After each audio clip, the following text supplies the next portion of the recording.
Welcome to Math with Professor V. Here is your latest integral of the day, and this one was sent to me by none other than Alan Bromborski, my favorite retired physicist, mathematician, and loyal subscriber.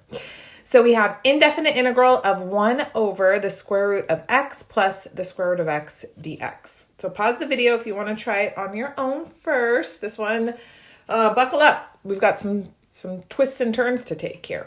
Okay, so starting off, I'm just going to go ahead and make a substitution. Let's let u be the square root of x.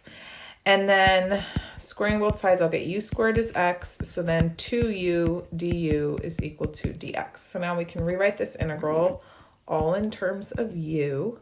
So we're going to have this dx is 2u du. I'll just put that up top in the numerator, 2u du. Over square root. Now that plain old x that's right here, that's u squared. Okay, so rad u squared plus rad x is u now. Okay, can we clean this up a wee bit? Of course we can. Notice in the denominator I can factor out a u and then it's u plus 1. This is all underneath the radical. We can break that radical up. We can also take that 2 outside, so let's do all that. So 2 u du over square root of u, square root of u plus 1. Okay, I can cancel square root of u, and now in the numerator, this is also going to be square root of u, or u to the 1/2. So we have 2 integral square root of u over square root of u plus 1. And now I'll put the little du off to the side. Okay, from here, you can play around with it a little bit. I'm going to go in for another substitution, and I'm going to let t be square root of u plus 1, basically the whole denominator.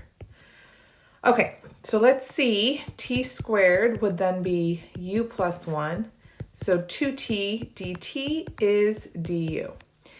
But then notice I have this extra square root of u up top. So what we're going to do is rearrange right here, and u is t squared minus 1. Are we okay? All right. So we've got 2 integral square root, who's u? We said it was right here, t squared minus 1, over, now this square root of u plus 1 in the bottom is just t, and then du is 2t dt. Are we okay? We're great, Professor V. Oh, good. Okay, so t cancels. Take that 2 outside as well, right? So then we have 4 integral square root t squared minus 1 dt. Okay, so from here, what would you do? Well, it's trig sub time. So notice we have square root of t squared minus 1 underneath the radical. When you have the variable quantity squared first, the substitution that we use is secant theta. So I'm going to let t be secant theta, and then dt would be secant theta tan theta d theta. So let's rewrite everything in terms of theta. So we've got 4 integral square root secant squared theta minus 1, and then dt is now secant theta tan theta d theta. Beautiful. Always remind yourself, the whole point of trig sub is to use our Pythagorean identity. So secant squared theta minus 1, that's tangent squared theta. Now, technically, when I take square root of tangent squared theta, it's absolute value of tangent theta, but we always restrict theta when we do trig sub, so we don't have to worry about the absolute value. So we've just got 4 integral. This is tan theta, and I've got another tan theta. So then I have tangent squared theta, secant theta, d theta. Good? Okay, from here, mentally, I always check like, ooh, can I just do a substitution? So my options were, if I were to do a substitution, I already used up u and t, so say we did like w. Say w is secant theta. Derivative is secant theta tan theta, which I don't have. Then if you try it the other way around, if you let w be tangent theta, derivative secant squared theta, which I don't have. So then at this point, you do the unthinkable. No, I'm kidding. It's very thinkable. You should think of this. Replace tan squared theta with secant squared theta minus 1, and then we have that other secant theta d theta hanging out there. And yes, we're going to distribute. 4 integral secant cubed theta minus secant theta d theta. Now, at this point, it really depends where you are in your math career. Secant cube theta, I have a video where I show how we come up with its antiderivative.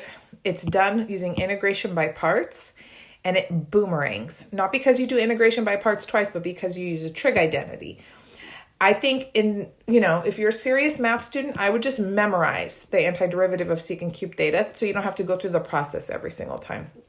And somebody on this YouTube channel in a comment told me the best trick ever to memorize it. Do you want to know? It is the average of the derivative and antiderivative of secant theta. So integral secant cube theta d theta is the average of two things. The derivative, so derivative of secant theta would be secant theta tan theta, and the antiderivative, ln absolute value, secant theta plus tan theta. Oops, I'm out of space. It's the average of these two things. So you would add them up, divide by 2. Plus C. That was just the most helpful way I've ever heard it broken down, and I'm sharing it with you people. I can't remember who commented that, but anyways, thank you so much. I've been telling my students now the past couple semesters, and they love it. They're thrilled. I hope you're thrilled too. So here we go. No extra work for this portion. We just jump to, let me put the 1/2 out front so it doesn't look like such a hot mess. Secant theta tan theta plus ln absolute value, secant theta plus tan theta, right? And then the 1/2 times all of that. And then we have minus, now what's the antiderivative of secant theta over there? You know, we can say goodbye. Go away. Well, we already have it right there. So minus ln absolute value, secant theta plus tan theta plus C. Good? Okay, so now what's going on? Well, we have 4 times, this is going to be 1/2 secant theta tan theta. Notice I have a half ln secant theta plus tan theta minus 1/2 ln secant theta plus tan theta. So that's minus a half. Okay, now I can take the half out, and then we have a 2 sitting outside. Half and 4 make 2, and then it's going to be triangle time. So we have all these lovely trig functions. We got to work our way back to the original variable of the problem. Perhaps you've forgotten what it even was. It was x, but we got to go layer by layer. So remember, we made the substitution earlier. We let t equals secant theta, which is t over 1. So draw a triangle where that ratio holds true. Okay, so here's theta. Secant is ratio of hypotenuse over adjacent side. So this is rad t squared minus 1. And then now we're in business. So we've got 2. Secant theta is t. Tangent theta is going to be opposite over adjacent. So that's rad t squared minus 1 minus ln absolute value secant theta t plus tan theta rad t squared minus 1 plus C. Are we good? Whew, okay, we're still not done. Do you remember who t was? Oh, t from way back in the day was square root of u plus 1. Okay, so here we go. So we have 2. T is square root of u plus 1. Then I have square root of t squared would be u plus 1. And then I have that minus 1 hanging out there. So that's going to cancel out, obviously, yes? Okay, very good. Minus ln absolute value, t is square root u plus 1 plus square root of t squared minus 1 is just square root of u. Boom, boom, boom, boom. Okay, good. So like this will go away. And then we're still not done, you guys. Oh my goodness. I know. Do you remember who u was?